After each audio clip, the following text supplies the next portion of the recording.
Patrz.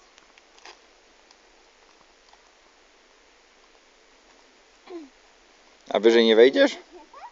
No weź sobie jeszcze to złamiesz. Ej, Kania, bo chcesz sobie złamać nogę? Ale fajnie. Jeszcze mi powiedz tak, to ci chyba...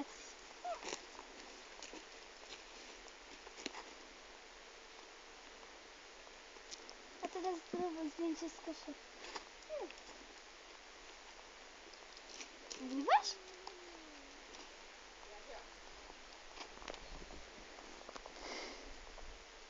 Tyle znaleźliśmy grzybków. To znaczy, tata znalazł jakieś 6, a my jest jakieś 23.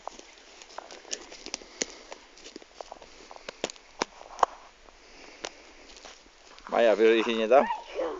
Jezus, bo ona spadnie, zejdź Maja. Mówię. Nie? Wuja, Stawiam koniec. Z chłopotysku. Jest tam. No zobacz tego, kabaska nie może sobie poradzić. Grzybów tak pięknie połazą. Ej, no jednego tutaj się zatrzyma.